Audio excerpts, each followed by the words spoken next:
Welcome to In the Black, where we celebrate stories of transformation, resilience, and rising into the life you were meant to live. I'm your host, Araceli, and this space was created to amplify voices often overlooked. Women who've come through the fire with wisdom, strength, and heart. Whether you're here for healing, clarity, or just good conversation, you belong here.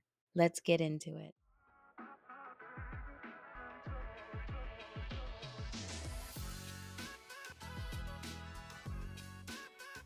Welcome to the podcast, everyone. Today we have a special guest. She has been busy planning a lot of wonderful things in her life. I want to welcome you, Jenedy Paige. Would you like the honor of introducing yourself? Sure, Okay. I can do it. Okay, let's do it. Hi, thanks for having me. I am a wife and a mother. I've been married for 20 years. I have 4 children. Um, I have been painting for about 20 years, and I'm a 6-time competitor on American Ninja Warrior. So my worlds are all around faith, family, fitness, and art. Awesome. So, usually we do have guests here that always come from a traumatic past, which a lot of people do. I like to think there's a lot of people who are coming out of their darkness or their dark paths that are making a difference in the world, who are actually dedicating their lives to shine light into everyone else's lives. So, with Jenedy, she caught my attention when she had posted about her child. So, Jenedy, would you take us back into that moment in life? Sure. Yeah, so this is going back to 2011. My husband was in grad school, and we had moved in with my parents to offset the cost of school. And they lived in Tucson, Arizona, and had a pool. And my mom was nervous like the first day we moved in because I have these 2 little boys. And I was like, Mom, it's gonna be fine. We have like alarm system, and there's a gate around the pool, and it's gonna be fine. And it was fine for like a year. And then on September 26, 2011, I pulled my 3-year-old out of the swimming pool. And one thing that I've learned is that, you can have all these precautions that you want around a pool, but at the end of the day, you have a large body of water in your backyard, and sometimes accidents happen. Um, and then you call 911. You wonder, it's so crazy how this concept of time just like slows down, and you're calling the paramedics and you wonder why they are not there yet and why is it taking so long. And it's really just a matter of minutes. It just feels like forever. But we performed CPR on my son, and he was resuscitated and life flighted to the nearest hospital. And then we spent 7 weeks there. He experienced something called sympathetic storming, which kind of looks like a seizure. It's all the muscles in your body kind of flex. The sympathetic nervous system, which is your fight or flight response, just goes crazy. And the neurologists were like, yeah, this is, relatively common with near drowning victims. It's like the nervous system resetting. And so I had this hope the whole time as we endured these storms, that he was just resetting. And that eventually he was going to wake up, so to speak.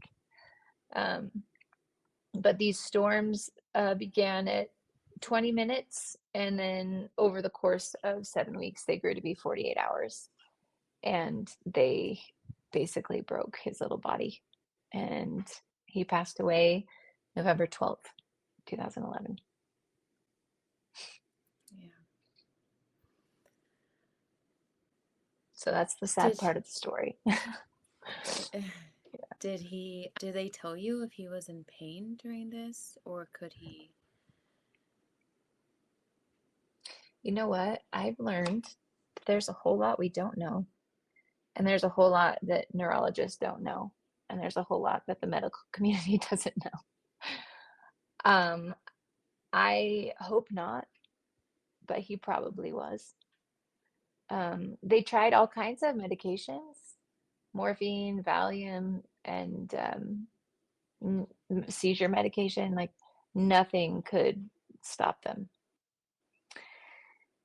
So it was just something that we had to endure.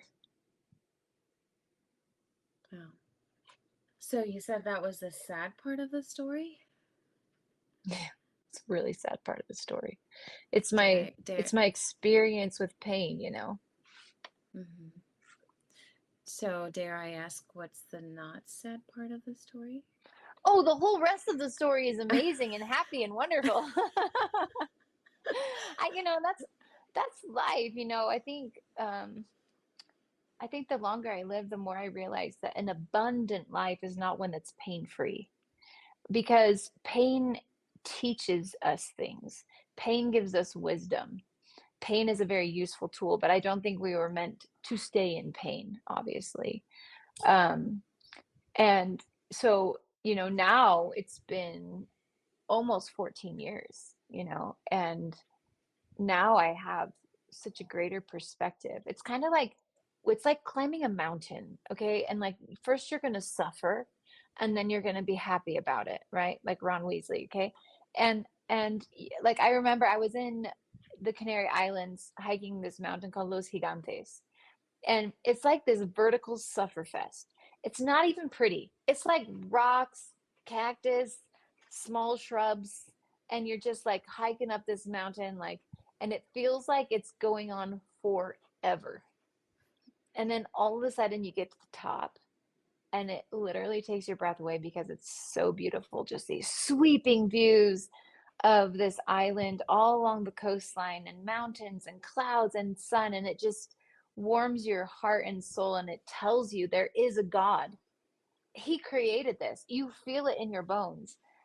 And I feel like life experiences are a lot like this. You first you're going to suffer, and it's going to feel like it goes on forever.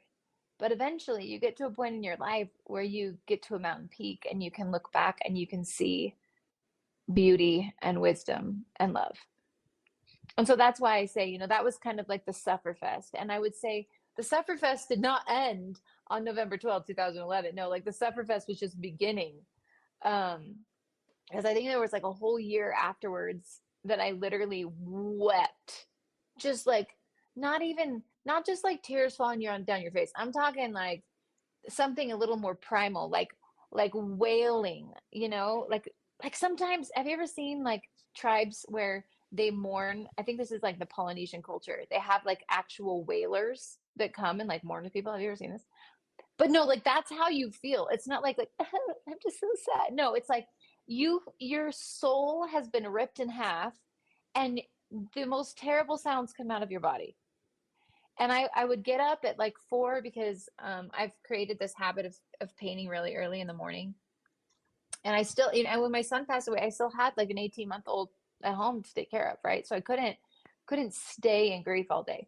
So I'd get up, I'd go into my studio, which is this little spare bedroom, I'd shut the door, and I would wail and cry and weep and paint really depressing things for like a couple hours, and then I would shut the door, literally like shut the door on grief, and go be a mom.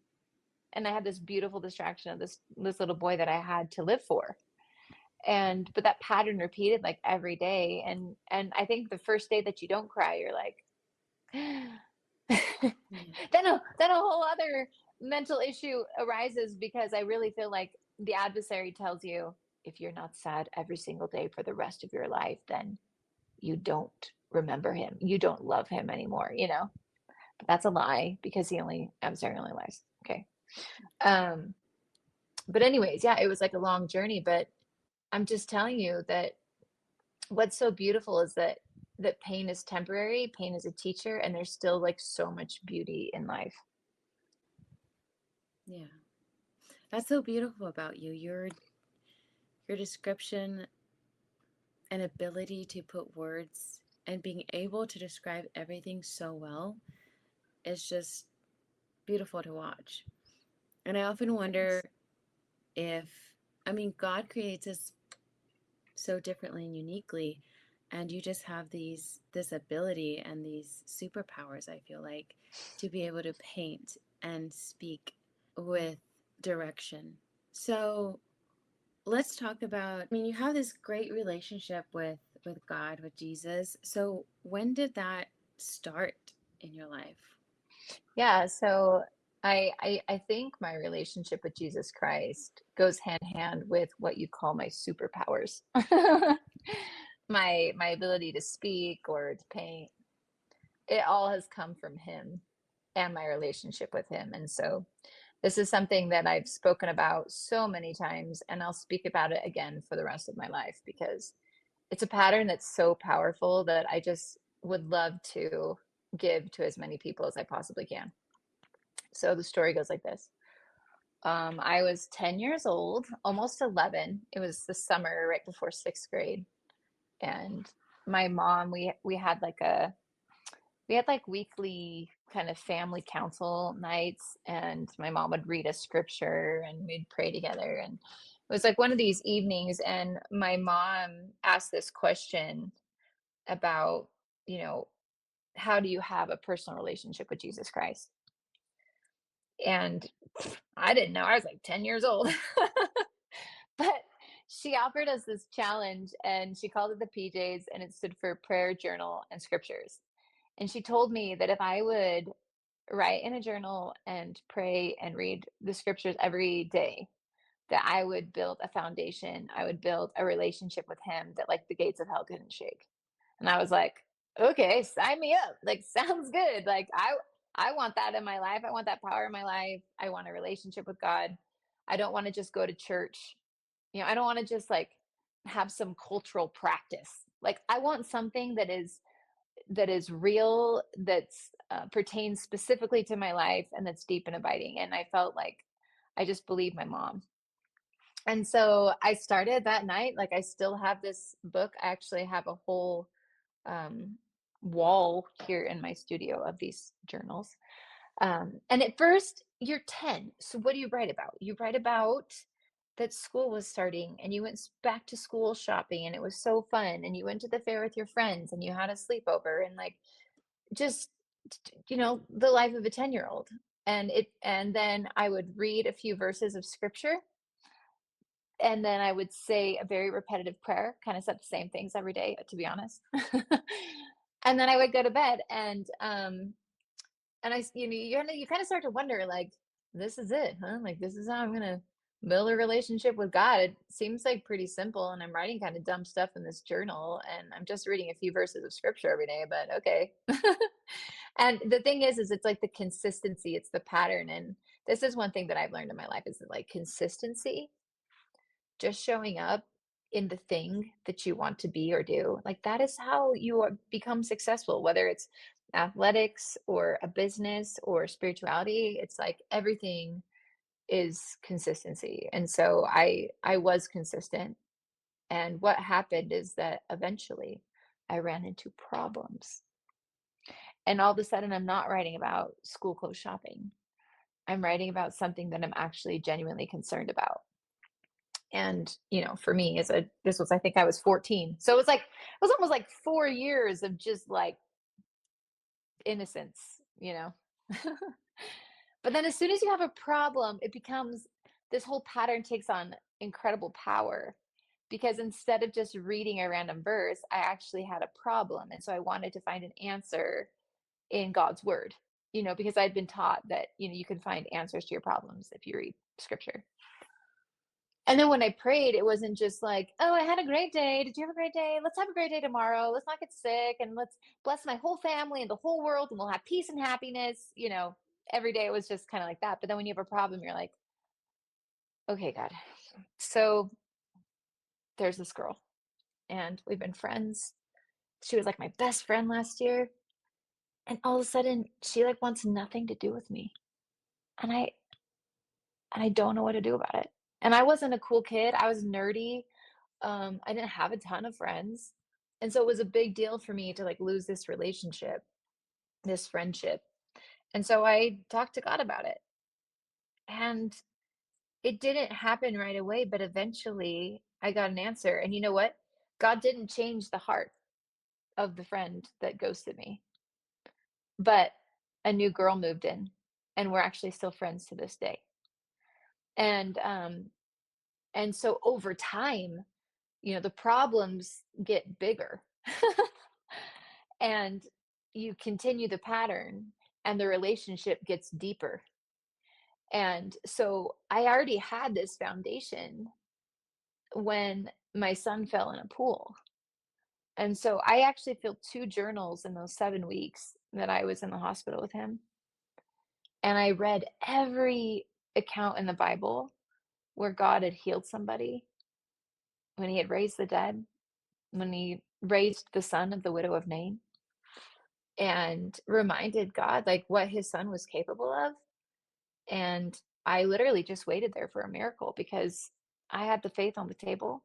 I knew what he could do, he just had to do it, and so when he didn't, I was devastated. Like, "Wait, what's the whole point of prayer? Like, what is the whole point if you can't help my son when I need you the most, right?" And that's when God said to me, "Well, Jenedy, like, what takes more faith in getting what you want or moving forward, continuing on when you don't?" And this is the thing in our relationships with anybody, like, relationships have to grow. And things can't always be the same in order for relationships to grow, right? That would be like stagnant. And so God gives us these opportunities. He trusts our he tests us and he tests the relationship. And for me, it was like he already knew that I loved him. He already knew I had the faith that he could heal my son, but he gave me a different lesson. And it was a painful lesson. And I was able to move forward because I already had established the relationship, right? Like, I think some people go looking for God when the moment, like, crap happens. Like, the moment the problems come, then they're like, "Yeah, now I need God in my life." But I totally recommend people, establish the relationship early when your life is good. Like, establish a relationship of gratitude, of just like, God, thank you for a job. Thank you for food to eat. Thank you for a family that loves me. Thank you, and establish a relationship with him when life is good. And then you'll already have that foundation when life gets hard, and you'll already have had like a pattern of trust so that you know that even when he doesn't give you what you want, you can still trust him as you move forward. That is beautiful. And again, well said. Thanks. So what would you tell, a little girl or a boy actually who have grown up having not been told by their mother or father to write in their Bibles? What would you tell someone today if they think it's too late for them? Dude, unless you're dead, it's not too late. I think God rejoices at someone seeking a relationship with him at any point in their lives. I mean, I had a grandfather who was an addict, got like a DUI at 65, um, and then decided to make a life change in his late 60s, and spent the rest of his life loving and serving God. And I'm pretty sure there's several parables that have to do with this in the scriptures. The parable of the laborers, like, God doesn't care when you join the team, he just wants you on the team. So I'd say, if you haven't, found that personal relationship with God yet, like, go get your book, go get your books, get your Bible, get a journal, find a quiet moment. And it doesn't take a lot. It really is like a simple practice. Like, you could give God 15 minutes every day. Just 15 minutes. I feel like I'm on like an infomercial with 15 minutes a day.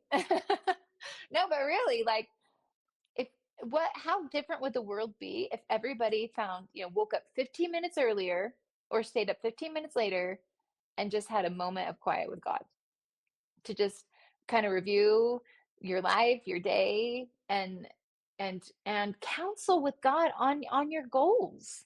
I think that's, I don't know if this is like a huge pattern in a lot of people's lives, but like, I counsel with God on like the next steps. I mean, I would have never imagined hosting a conference for 500 women ever. Like, the biggest thing I've ever organized is like a birthday party for my kids. but it was in my relationship with God and like counseling with him that this idea came to me. And then because I've already established a relationship, because he's already seen me through hell and back, like I knew even though it seemed really big and impossible that he could help me to accomplish it. And then when we actually experienced it just like 2 weeks ago, it was so beautiful and so amazing. And I just kept thinking, you know what? God doesn't really play small. We play small. We're the ones that are always like putting restrictions on God, like, oh, sorry, God, I actually can't do that. Like, oh, no, I'm not capable. No. And God's like trying to tell you, yes, you are. So, yeah, just start today. And and this is the other thing. I think there's so many people that maybe have started before, like, oh yeah, I went to church once, or I got out my Bible once, or I wrote my journal once. And there's this temptation that if you did it and then you stopped, that it's like, well, you used to write in your journal. Those were the days, you know, like like somehow it's like your Duolingo streak, like, well, you did have a 100-day streak, but you didn't do Duolingo yesterday, so you were learning Spanish. Like it's so silly, but it's so true, right? I think we've all felt that. And so even if you've missed a day or a week or a year or a month or five, just start right now. Start on your lunch break. Wise words from Jenedy Paige. So, what if someone doesn't know what page to turn to, doesn't understand how to begin reading the Bible? What Hmm. advice would you give? Well, I would recommend starting with the New Testament. It's just like, Matthew, Mark, Luke, John, like start with the Gospels because that is, I feel like, the heart of the Bible. It's the life of Christ. I feel like it's one of the most, like, and how beautiful is this? It's like the life of Christ is one of the most easy parts of the Bible to digest, right? I feel like the stories are so relatable and his words are not that hard to understand, I think. I mean, compared to Isaiah. Um, so I would recommend, yeah, just start with Jesus. Like start with Matthew and work your way through the gospels and then decide where you want to go from there. I do think that, there is value in the Old Testament. It's just a little bit more challenging. It's a little bit like next level biblical scholar. So maybe start in the New Testament and then go to Genesis. How would one go to that section and then write about it? Oh, well, yeah, okay. So this is the thing. If you really want to understand scripture, I recommend a couple of things. One, always have a journal and write questions because I feel like God teaches people through questions, and questions will come to my mind while I'm studying and I'll write them down. And then the other thing is I'll have the etymology dictionary. I freaking love the etymology dictionary. Etymology is the history of words. Online, the website is etymonline, EYTM online.com, etym.com. Anyways, the etymology dictionary is amazing because you can look up the archaic meaning of words. And you got to realize, the Bible was written thousands of years ago and then it's been translated. And anyway, sometimes I feel like things maybe get lost in translation. And we think we read this one word and we apply it to today's meaning, and then you go back in time and you read the history of the word and you're like, oh, okay. That actually makes this verse make a lot more sense. Things like virtue, like the word virtue originally meant like power and not necessarily like our chastity. And I think sometimes, who can find a virtuous woman? It's a verse in the Bible. Like we just think like who can find a chaste woman? But if you take the word virtue and you realize, oh, actually, like who can find a powerful woman? Who can find a strong woman?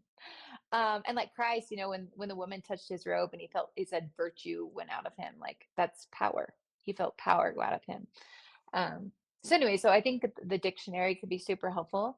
And then just be so patient because answers don't come right away.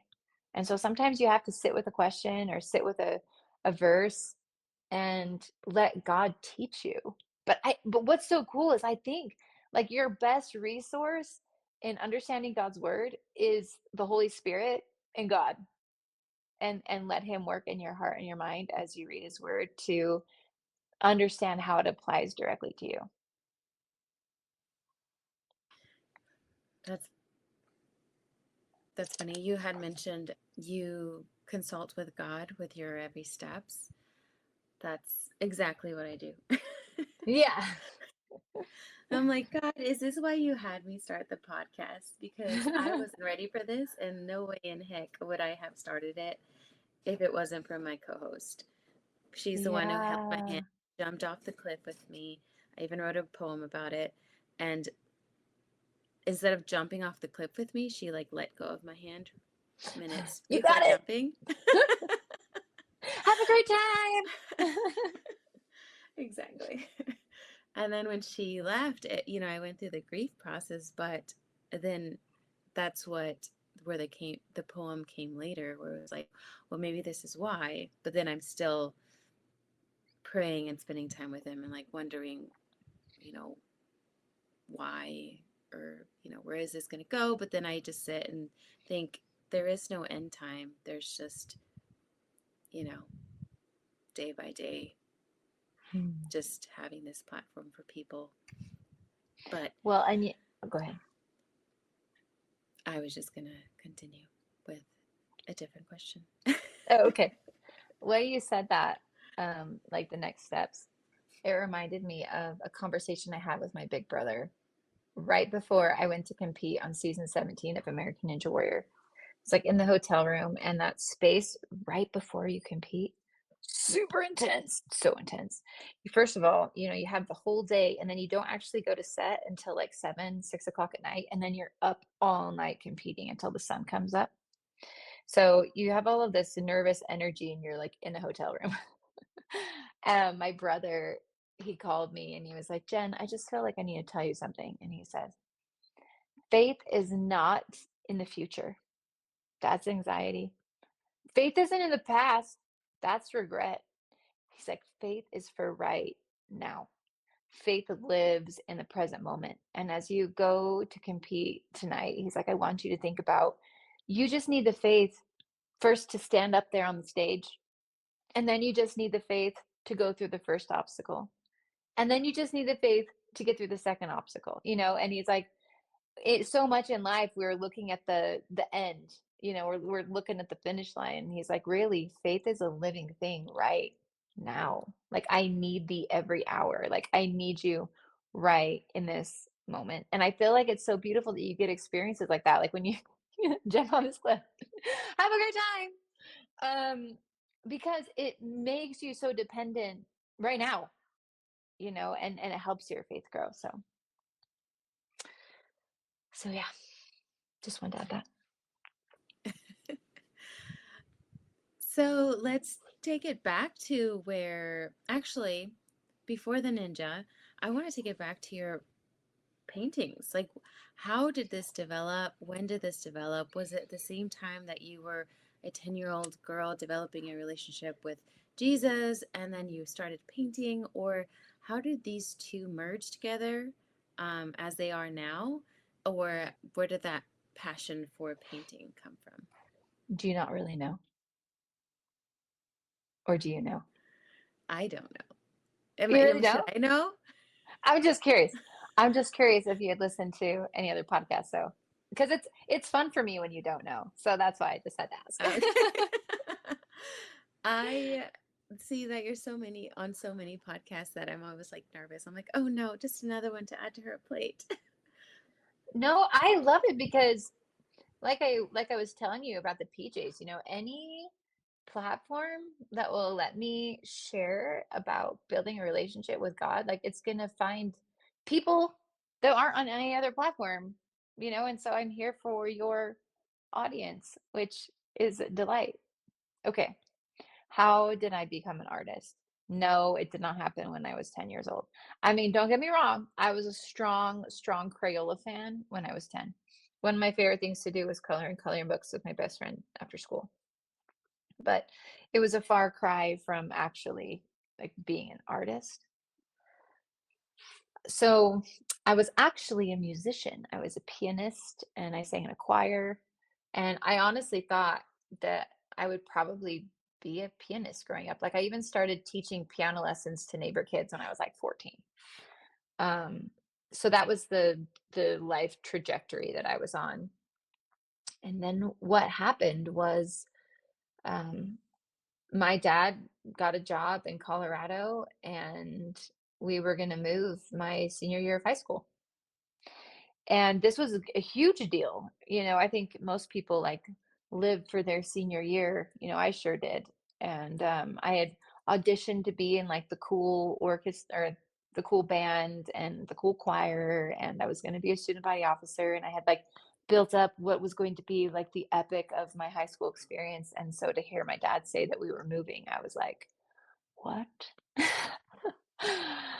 And my mom, because, she had taught me to have this relationship with God that we talked about, she actually left that decision in my lap.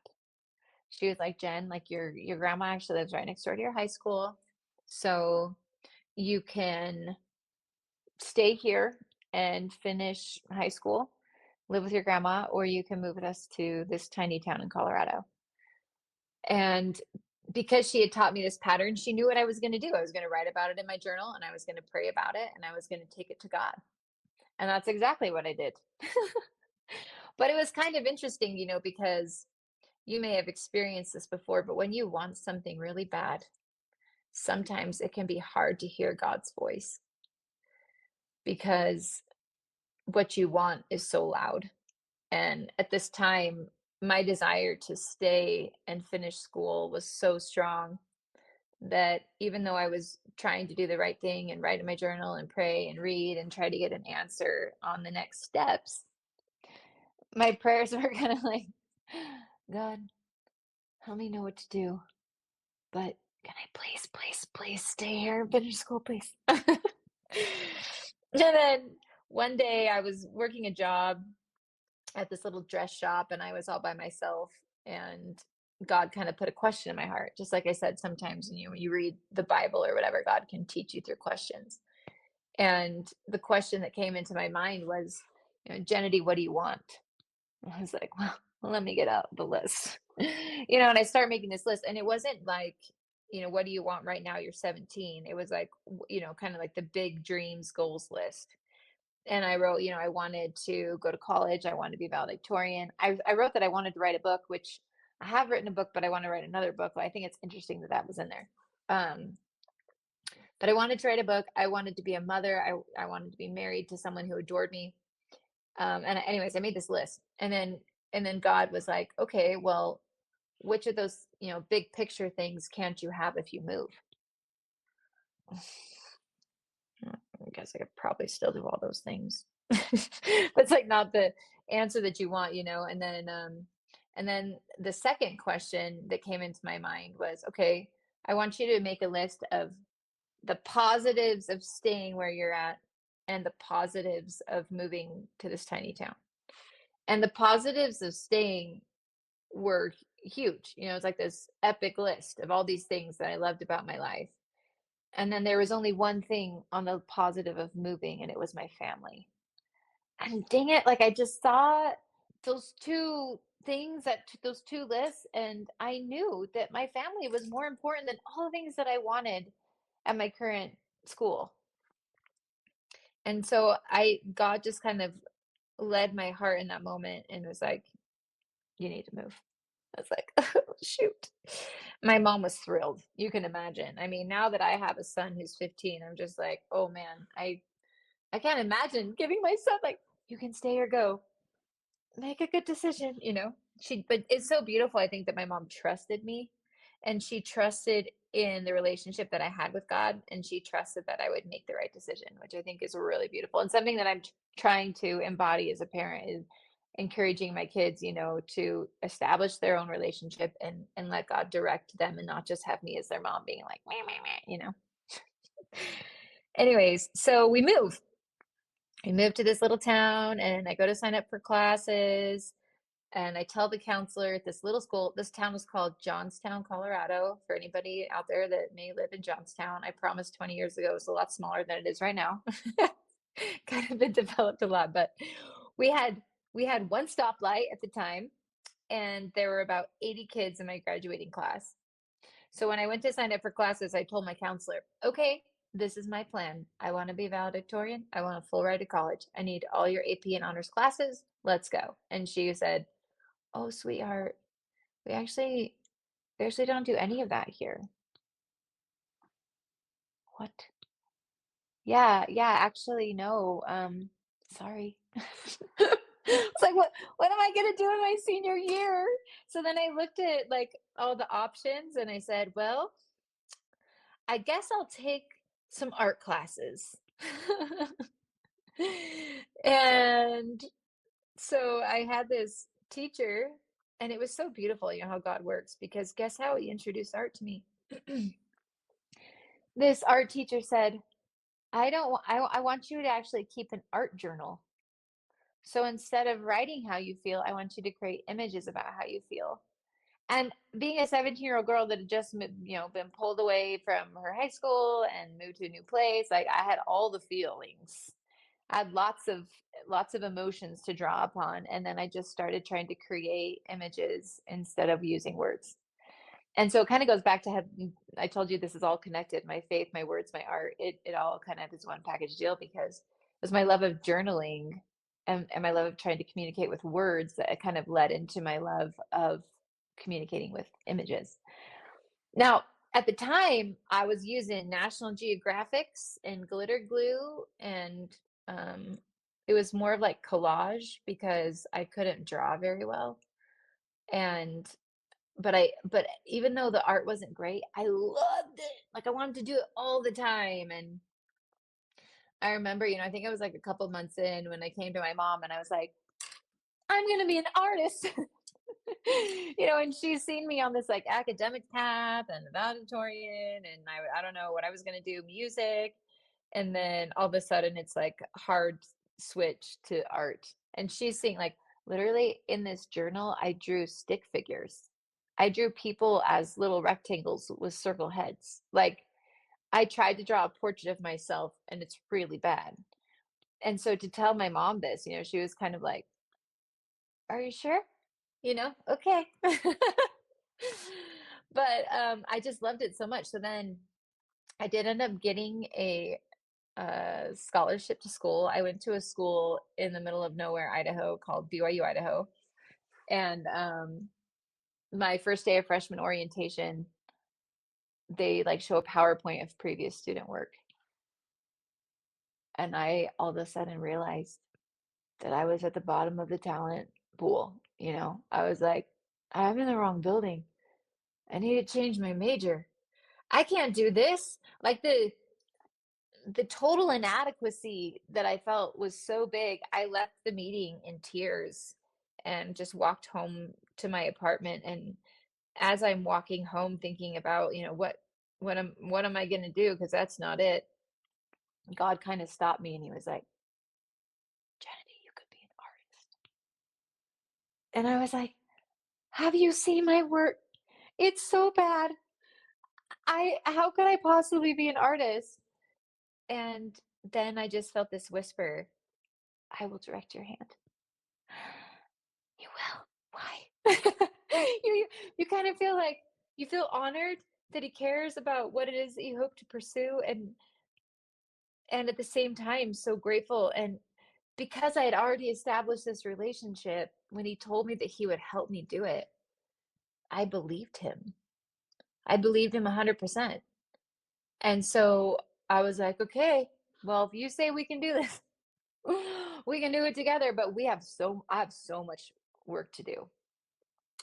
And so I would go to the studio at 4 in the morning and I would write in my journal and I would pray and I would read my scriptures and I would invite God into this creative space. And I would remind him of his promise and I would remind him of we both knew what my abilities were. And so if anything good was going to happen, it was going to have to be because he was there helping me. And then I would paint. And it was so beautiful, because there were so many times where I feel like God was teaching me. I don't get me wrong, I learned so much from my professors. I learned about perspective. I learned there's actually math and art. Who knew? Like, okay, proportion, it's all math. So I was able to take my understanding of mathematics and my academic background and like apply it to art. But there were also so many mornings where it was just me and God, like super early in the studio. And I feel honestly so grateful because painting is like a meditation. I mean, it really is. Like I'm sitting here, I'm mixing colors, I'm putting them on the canvas, and it's a pretty quiet, repetitive thing. And so I feel like it lends itself really well to receiving, like hearing God because it's quiet. So still, my favorite time to paint is like 4 in the morning. I'll turn on inspirational music. I love contemporary Christian music. Um, and I'll just paint, and it's my favorite thing. But isn't that funny how I didn't really choose it? It was like it was like something that God put in my path. So, and I choose him all the time. That is a incredible story and funny, I know. the way you put it. Actually, as you were speaking, I grew up not having much, and I drew dresses, and I would always like Mhm. draw my dolls and their dresses and have different dresses that they could wear. And then you were talking about what you were feeling, put that into the drawing. And I realized that I did that. So, I grew up in a household where both parents were abusive. And I Mhm. remember this one painting stood out to me while you were speaking. And it's of this girl with a tear crying. Her hand is up against the painting as she's trying to come out of the painting. And there's like mountains behind her and an ocean. And it's just red, like the sky is red. And it's just a very sad painting. Um, and I had no idea back then why I painted it. I just like, this is what I Mhm. did. And as I was unpacking in this new home in Florida, I found that painting and it was just on cardboard. And it hit me so different. I was like, wow, I was so hurt and so sad back then. Um, that if I wanted to recreate that painting, I don't know that I could. And it Mhm. wasn't anything that you paint. I mean, your paintings are incredible. But yeah, no, that's interesting. So This that is just the made thing me, though. You're comparing your art to my art, right? No. You don't need to do that. The thing is like that process for you, that creation, it's sacred.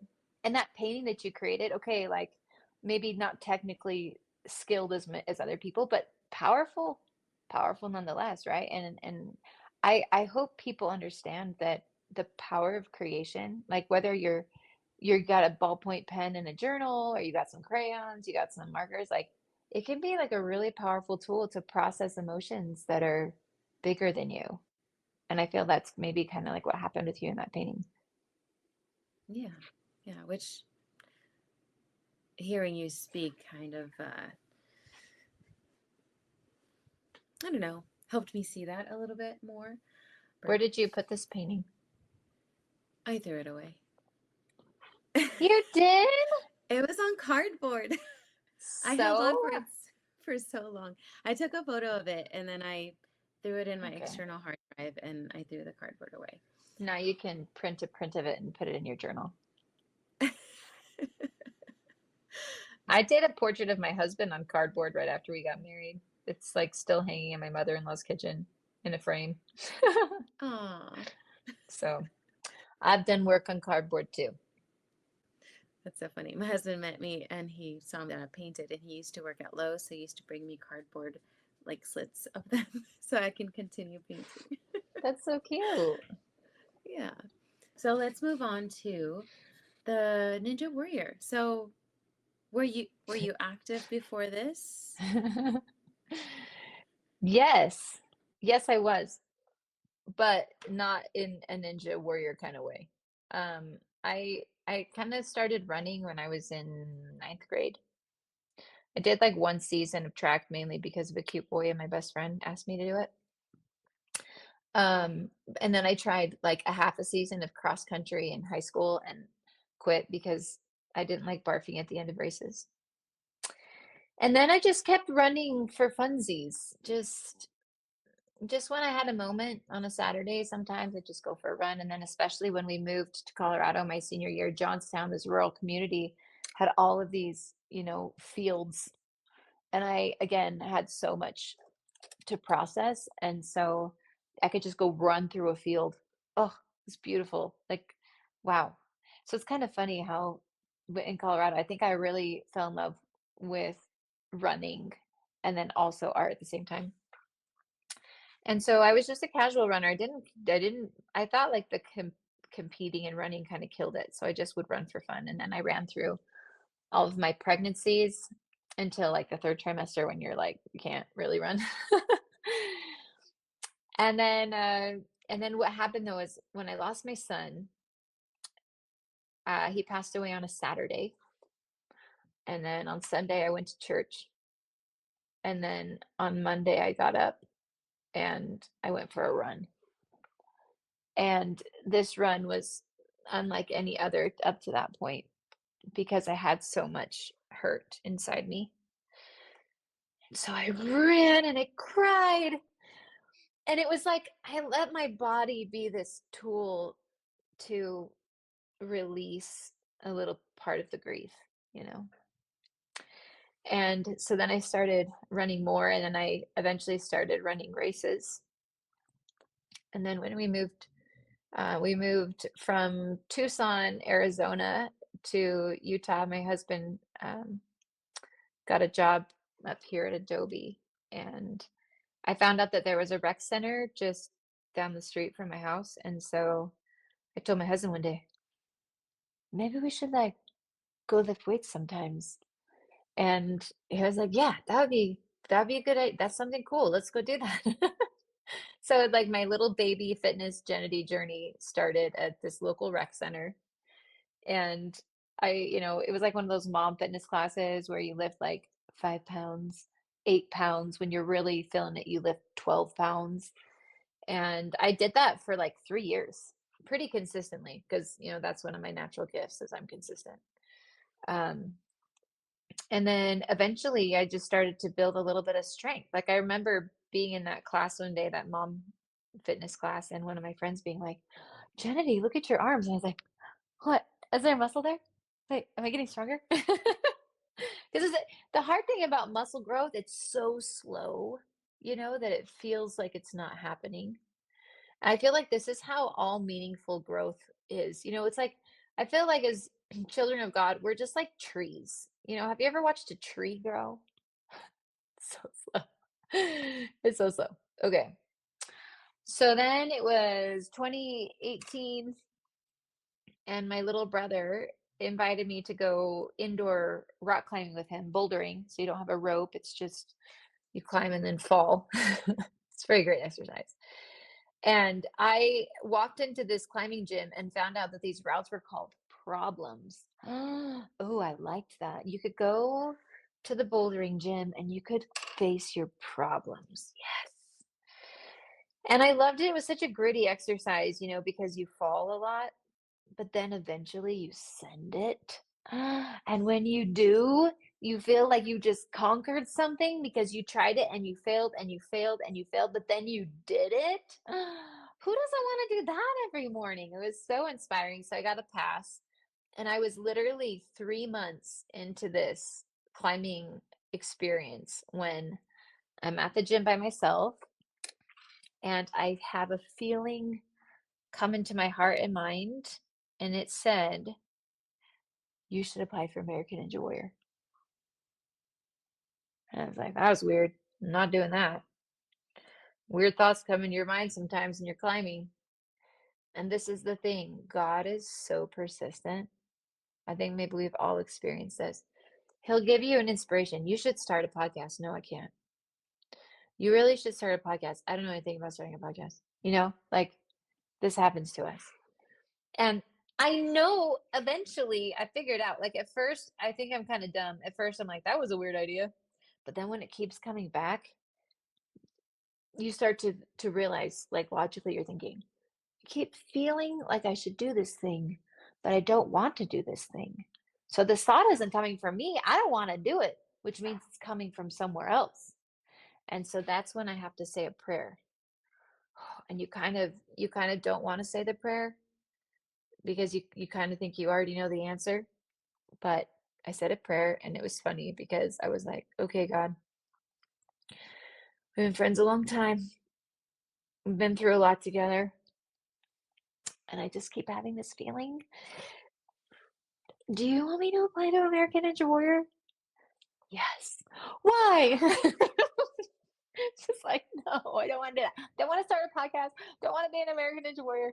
You know, it's because God is interested in our growth, and our growth always will be uncomfortable. You know, who has ever become strong physically in the gym without experiencing discomfort, right? It's just not, doesn't make any sense. If God wants you to grow, I'm sorry, it's not going to be comfortable. So, but this is the thing, as soon as God tells me to do something, as soon as we have the conversation, I have to do it. I've already promised him.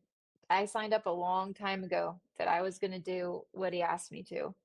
Like George MacDonald, he was a scholar that was a mentor to C.S. Lewis, and he was a Scotsman. And he said, it's simply absurd to say you believe in him or even want to believe in him if you don't do anything he tells you. Like, so golden.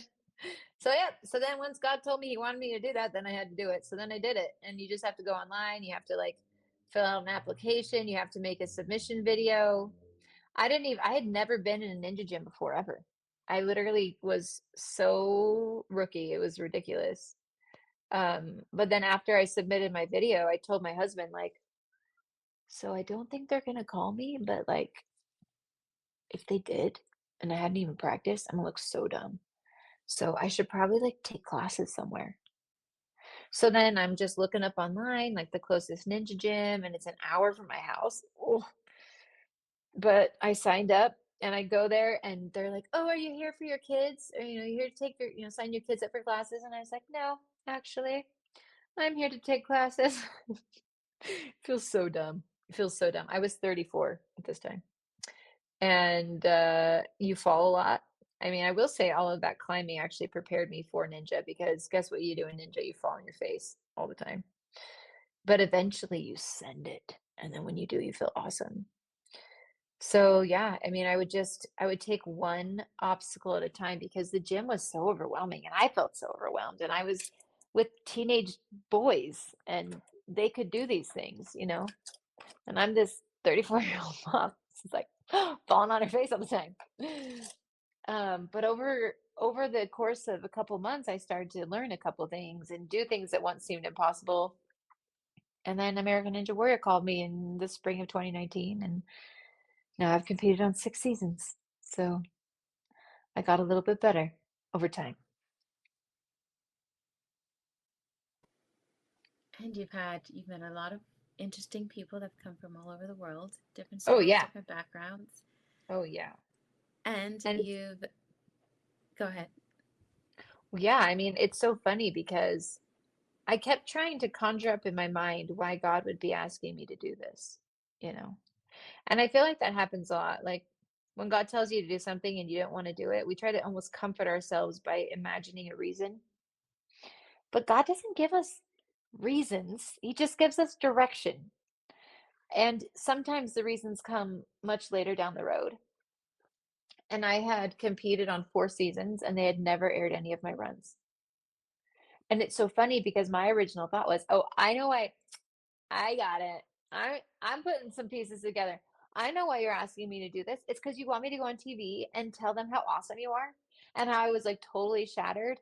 But through your son Jesus Christ, he put me back together and give hope to people that are suffering. That's why you want me to go on the show, right? And then it's like, sorry, you competed with too many celebrities. We don't have time for you on prime time. What? I didn't even know not everybody that competed was aired. I just assumed if you compete, you're aired. Learned that the hard way. And then after my first season and they didn't air me and you just go back like we were talking about earlier, like one step at a time. Okay, God, well we went and did that thing and that didn't go as planned. So, what are we doing now? And he's like, oh, well, Jenedy, you've only been training like 3 months. So, what would happen if you trained for a whole year? Well, I'd probably get stronger. Like, it's like you don't want to do it, but okay. So you keep training, and then the next year they call you back, and then it's COVID, and then you get another year because it was COVID, and then you compete again, and they don't air it. Anyways, after my fourth time, I was kind of mad about it, because I'm invested in this sport at this point after 4 years, and like nothing really to show for it as far as like TV time is concerned. So I'm praying about it with God one day, just kind of mad. I take all my feelings to God. I feel like sometimes some people feel like they have to always be nice with God or something, but I feel like He wants you real. He doesn't want like this shallow, like, how are you doing? I'm good. You're good. We're good. Let's be good. He doesn't like that. No, I think He'd rather you just be like, what the crap? Like, I'm showing up. I'm putting in the work. It's not airing. Why are we still doing this? And then God was like, oh, did you think this was about TV? Wait. Do you think I care about NBC? You're like, oh, you're the one that asked me to do this. And then God was like, Jenedy, look at you. Oh my gosh, look at your arms. Look at you. You are a totally different person right now than you were 4 years ago. I care way more about the development of a human soul than I do about TV. Oh, yeah, I guess. I guess you're right. I guess you're right. Sorry. And then And then they finally aired my run this past season. So after that lesson, the next season I was aired. Isn't that beautiful? That's kind of how God works. So season 17, episode 5, you can catch my run American Ninja Warrior on Netflix or whatever. But it wasn't it's so funny, because we get so focused on what we think God wants. And it was like I thought he wanted me to do American Ninja Warrior. He actually needed me to become a warrior. He needed me to become strong physically, spiritually, mentally. And I really think now it was all leading towards this strong woman experience and painting 39 women that are strong and sharing their stories and starting this movement. And it's all so much bigger than I just thought it was just an episode on TV, you know? Speaking of painting 39 women, I feel like you've painted these women in the fastest time possible. How long does it take about one painting to start and finish? Did you find that you were pressed for time before the experience happened, or did you give yourself enough buffer? Oh, it was not, it took me 4 years to paint all the paintings. So, I mean, I don't think that's super fast. And it's not like I could just paint. I mean, I have spent the past year just working on strong women, but there were paintings created long before then. So yeah, I don't think it was very fast. I think a painting can take me anywhere from like 3 weeks to 3 months. Just depends on the piece. It was kind of amazing though, because as the deadline for strong women got closer and closer, I got faster at painting. Like this one right here, I did it in like 3 weeks, and I think in the past it probably would have taken me like 3 months. So, you know, one of my favorite artists, David Casson, says, if you have the time, you'll use it. And it's true. Like whether you have a 3 months or 3 weeks, that's how much time you're gonna use to get it done. Yeah. So you did these paintings knowing that you were going to do a strong woman experience, or No, how did these paintings come about? no, literally, God leads us one step at a time. He doesn't give you the full picture. So yeah, it was just like I was at a ninja competition. This girl, Jessie Graff, was there. I can turn you around. See her. This girl on my wall in the studio. She was at this she was at this ninja competition, and a feeling came into my heart and mind that was I want you to paint her.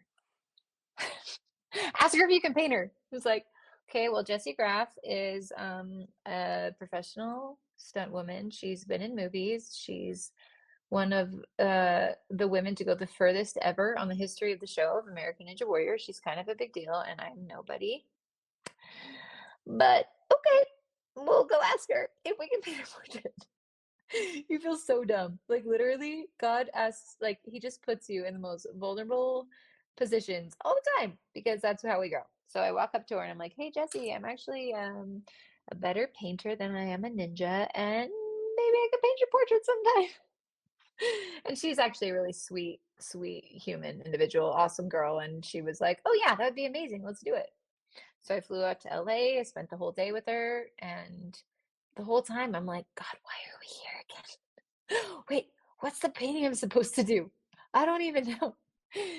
And then I see her do a pull-up in the gym, and I was like, "That's it. Get it. Take it. Do it." And I was like, "A pull-up? Really? We're gonna paint a pull-up? Okay." I mean, her back's amazing. She's like an anatomy book, but okay. I still don't know why. And then the next morning, I wake up into my hotel room, and God's so cool. He was like, "Jenedy, listen, I sent my kids to a world acted on by gravity. Downward forces are acting on my kids at all times, both physically and spiritually, mentally, lots of that. And I need you to pull up." Oh my gosh, what? Yes, when you resist that downward pull, what happens? You get stronger. And when you're stronger, you can lift other people. Pull up, Jenedy. And I was like, oh, yes. Like I've never seen so much in a pull up in my life. I'm pretty sure I was like crying in my hotel room. And I was like, okay, we're gonna do it. We're gonna paint it 6 feet tall. So I did. She's 6 feet. But the whole time I'm working on it, I'm like, so we're painting this massive pull up. That's cool. Wonder who's gonna want to buy a 6 foot painting of a woman doing a pull up. Probably nobody. Probably just be on my studio wall for a really long time. um, and then one step at a time, he kept bringing these other women, into my life. Like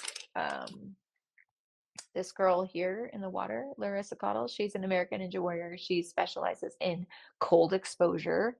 Um, and so it was like, yeah, paint her. And then this cancer survivor, and then this amputee, and then Sandy Zimmerman. She's the first mom to ever get a buzzer on American Ninja Warrior. And then he connected me to Kyra Condi, who's went and competed in the Olympics for Team USA for rock climbing. And I was like, I get it.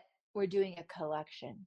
This isn't just one pull-up painting. This is a collection. I'm gonna do my first solo show. Oh, that's so exciting. Because as an artist, I've always been working for other people, and I've never really had a collection. Because in order to create a collection, you have to like not sell art for a year. So that's how it started. And then little by little, God leads you one step at a time, one PJ session at a time, one early morning of inspiration. Jenedy, these stories need to be shared by the women themselves. Like they need to come share with their voice, their story. And I was like, oh, we're doing a conference. Crap, we're gonna do a conference. I don't know how to host a conference.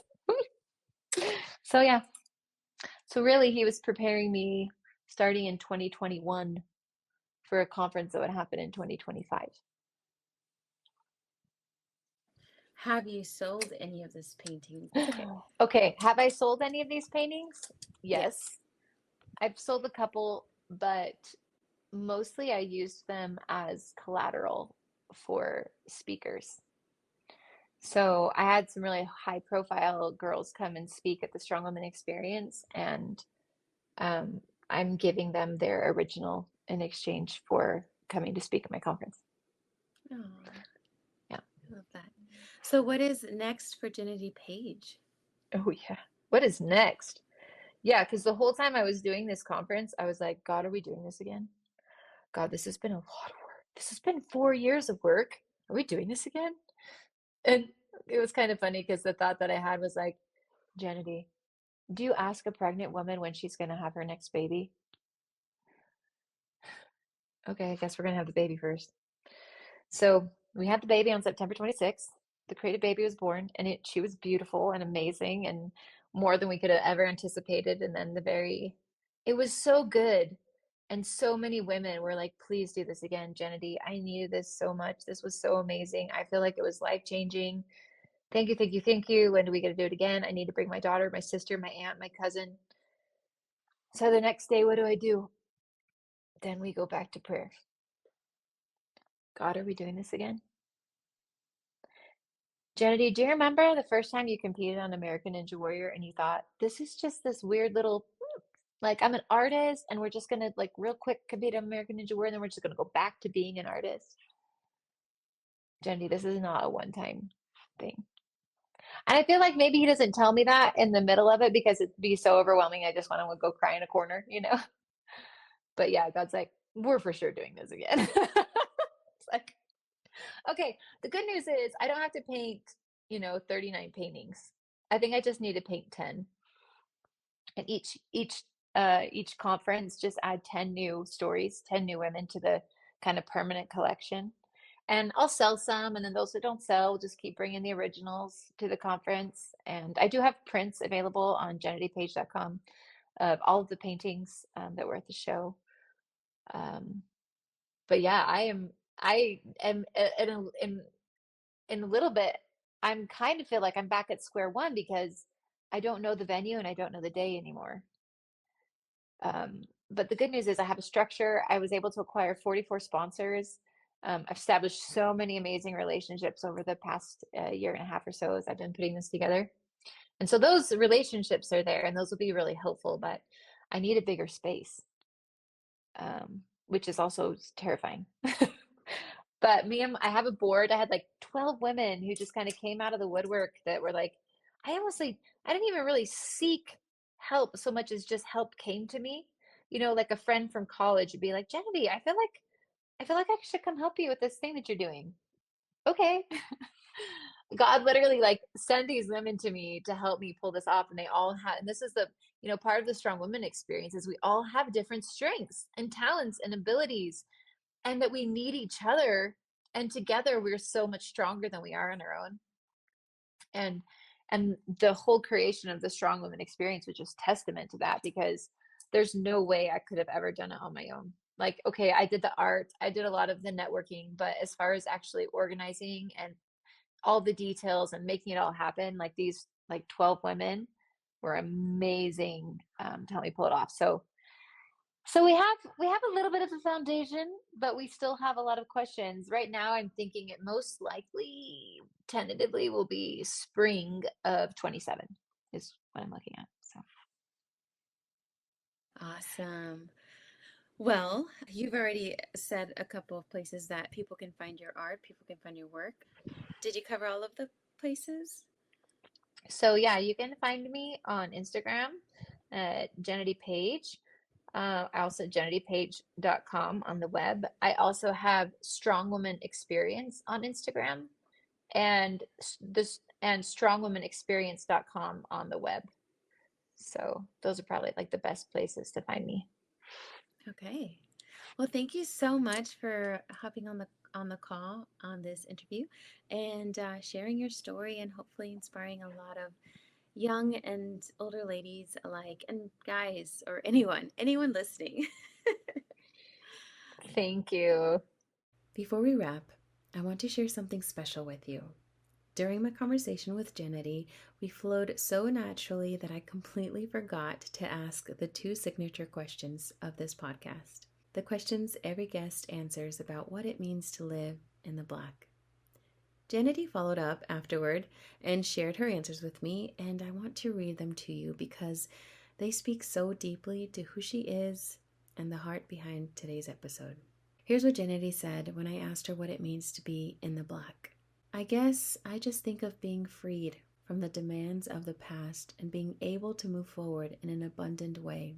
Being in the Black means that all your depths have been covered.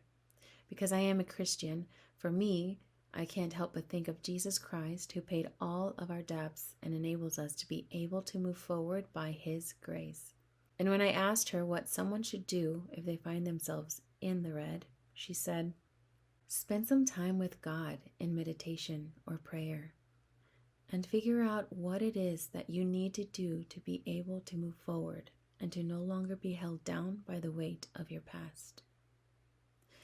I love the simplicity and power in that.